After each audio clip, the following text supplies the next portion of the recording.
أنه الإسلام هنا جاء بهذا النظام. قصة أنه للذكر مثل حظ الأنثيين هي ليست قاعدة مطلقة في الميراث، هي جاءت فقط في حالتين. في حالة ميراث الأبناء والبنات إذا ورثوا بالتعصيب أبناء وبنات يكون للذكر يعني ضعف حظ الأنثى. وهنا حتى التعبير القرآني لما يقول للذكر مثل حظ الأنثيين هذا فيه تكريس لحظ الأنثى، لأنه جعل حظ الأنثى كأنه هو المعيار وهو الأصل، وحظ الذكر يقاس إليه يعطى ضعفها. وهذا رد على الذين يحرمون الأنثى من الميراث، وهذا موجود اليوم في بيئاتنا العربية، في قبائل في سيناء وفي السعودية وفي الأردن وفي العراق وفي أفغانستان وفي أفريقيا لا زال هناك قبائل وأسر ومجموعات تحرم الأنثى، ولا زال هناك ناس ضعفاء الإيمان ضعفاء النفوس يبتزون المرأة وأنها ضعيفة ولا تستطيع أن تصل إلى حقها ولا تذهب وإلى آخره فيأخذون حقها. فهنا فيه يعني تكريس لحق المرأة في الميراث. إذن هو أولا فيما يتعلق بميراث الأبناء والبنات إذا كانوا يرثون بالتعصيب. يعني الشيء الثاني في حق ميراث الإخوة والأخوات، وإن كانوا إخوة رجالا ونساء فللذكر مثل حظ الأنثيين. الإخوة والأخوات أيضا إذا ورثوا بالتعصيب هذه حالتين فقط، لكن أحصى الفقهاء والعلماء 25 حالة ترث فيها المرأة أكثر مما يرث الرجل، قد يكون ضعفه أو أكثر منه. وهذه حالات معروف تفصيلها في الكتب المتخصصة، أكثر من 25 حالة ترث فيها المرأة أكثر مما يرث الرجل.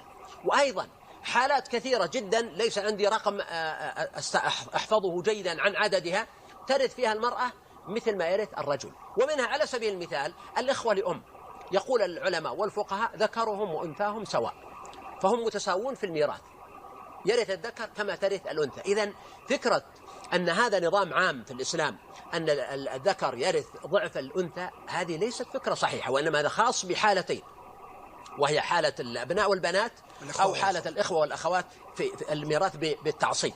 أما ما سوى ذلك فهن زد على ذلك أنه النظام الإسلامي أنه يعطي المرأة المهر إذا تزوجت فهي تعطى المهر، وأيضا يأمر الزوج بالإنفاق عليها النفقة الكاملة، ولا يلزم المرأة أي تبعة من التبعات الأخرى. فإذا كان ولد وبنت مثلا ورثوا من أبيهم وأخذ هذا مثلا 100,000 وأخذت البنت 50,000، هذا الولد سوف يعطي زوجته مهرا من هذا المبلغ وسوف ينفق عليها. أما البنت فهي تحتفظ بهذا المال وبإمكانها أن تستثمره، وفي الوقت ذاته هي إذا تزوجت سوف تأخذ مهرا وتضيفه إلى ما عندها، ومن حقها أيضا أن تحصل على النفقة بكامل تفاصيلها من زوجها.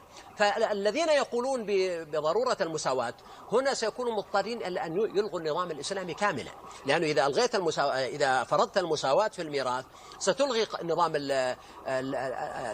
يعني الإنفاق، وستلغي قضية المهر، وهذا بالتالي سيعتبر إلغاء للدستور والنظام الإسلامي. فنقول هذا جزء جميل من منظومة إسلامية متكاملة يجب أن نأخذها بكلها وليس بجزئية من جزئياتها. جميل. وهذا عدل الله سبحانه وتعالى، ويعني الله سبحانه وتعالى قال تلك حدود الله فلا تعتدوها.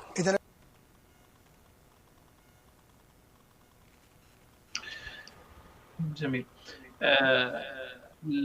قضية الميراث أيضا مما يثار في هذا السياق أنه الإسلام يعطي المرأة دائما النصف ميراث الرجل.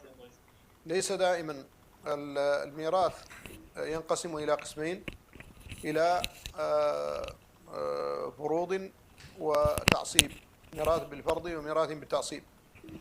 والميراث بالفرض ينقسم إلى أقسامه الستة المعروفة التي يجمعها قولهم هبا دبس، وهي النصف ونصفه ونصف نصفه، والثلثان ونصفهما ونصف نصفهما. فهذه هي الأصول الستة التي هي أصول التركة.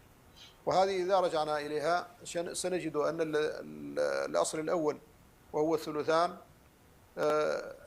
يرثهما 4 أصناف من الناس، 5 أصناف من الناس أقصد، عفوا النصف أقصد يرثه 5. لا ليس النصف، الثلثان يرثهما 5 أصناف من الناس، وهما البنتان عند أو أكثر عند عدم وجود أخ، وبنت الصلب، وكذلك بنات الابن عند عدم وجود المعصب، وكذلك الأخوات الشقائق عند عدم وجود المعصب، وكذلك الأخوات لأب عند عدم وجود المعصب. أقصد هذا الذين يرثون هذا الثلثان.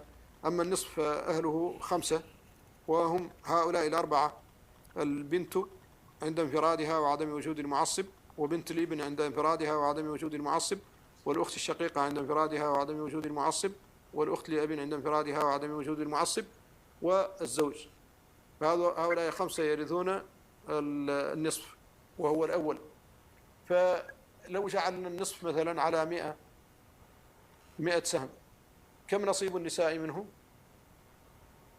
80%، لأنه بين 5 أقسام، 1 منهم رجل و4 نساء. فإذا إذا قضية الميراث لا علاقة لها بالذكورة والأنوثة يعني. لا، دعني حتى أكمل. نعم. هذا أول فرض هو النصف، وهو بين 5، 1 منهم رجل و4 نساء. فهذه نعم. كم النسبة؟ 4 20% للرجال و80% للنساء. اكتبها من 100 الأولى. 100 الثانية هي الربع.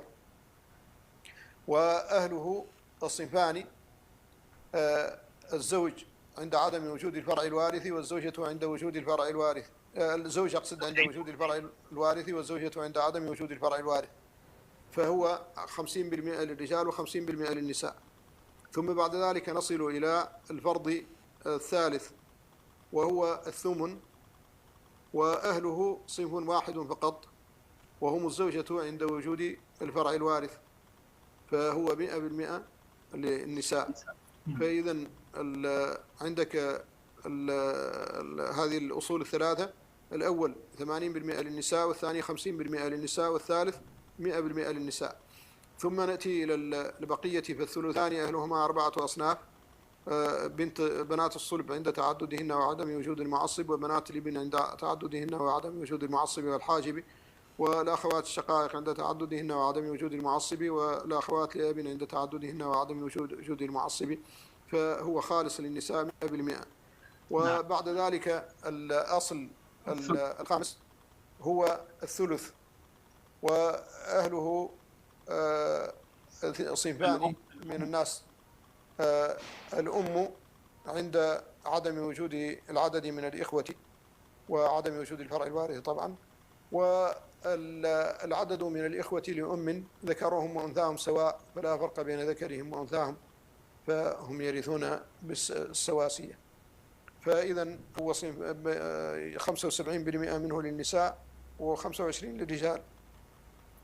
إذا قدرنا أنه مثلا الأم ترث الثلث فلها 50%، والأخ لأم والأخت لأم يرثان الثلث بينهما، فهذه 25% للرجال و25% للنساء.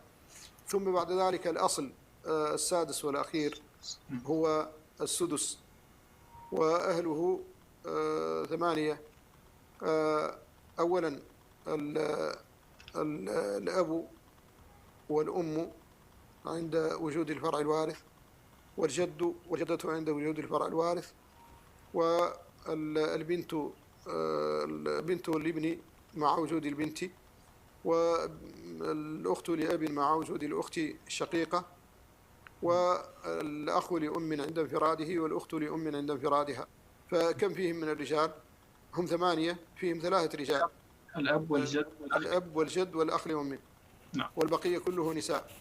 فإذا رجعت إلى هذه وجعلت جميع الأصول على 600 سهم، فستجد أن نصيب النساء 478%.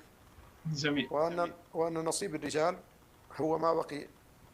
أما قضية التعصيب، فالأصل في العصبة أنهم الذين يرثون الإنسان ويتحملون تبعاته ومسؤولياته، فهم الذين يتحملون الدية إذا كان جنى، وهم الذين يتحملون الخصومة عنه وما سوى ذلك من الأمور. ولذلك نعم كان نصيب الذكر فيهم أكبر من نصيب الأنثى، فالزوج هو المكلف بالنفقة والسكنة والمهر وكل الأمور المالية. فمن المناسب أن يعطى أكثر مما تعطى المرأة التي لا تكلف شيئا من ذلك من الناحية المالية. فلهذا كان الزوج، وطبعا لا يرثان في تركة واحدة أبدا حتى يقال أوتي الزوج هنا أكثر مما أوتيته الزوجة. لا يمكن أن توجد تركة فيها زوجان، زوج وزوجة. فلذلك يعطى الزوج النصف وتعطى الزوجة الربع، أو يعطى الزوج الربع وتعطى الزوجة الثمن عند شروط ذلك، وهي غير مكلفة وذلك لهذه المسؤولية. ومثل ذلك الأخ والأخت إذا ورثا في تركة واحدة، فمن المعلوم أن الأخ هو الذي يعصب، وهو الذي يتولى الدفاع، وهو الذي يتحمل المسؤولية المالية، فهو الذي يجب عليه نفقة أخته ولا تجب عليها نفقته، وهو الذي يتحمل عنها الدية ولا تجب عليها هي دية لا من نفسها ولا من أخيها. فلذلك كان الأخ له مثل نصيب أختيه، سواء كان في الأولاد أو في الإخوة. فكان هذا محصورا جدا، وليست قاعدة للذكر مثل حظ الأنثيين قاعدة عامة في التركة، بل هي محصورة على ميراث العصبة، ومحصورة من العصبة على 3 أبواب فقط، كما ذكرنا: ميراث الزوجين وميراث الولدين وميراث الأخوين. نعم، بارك الله فيك. نعم.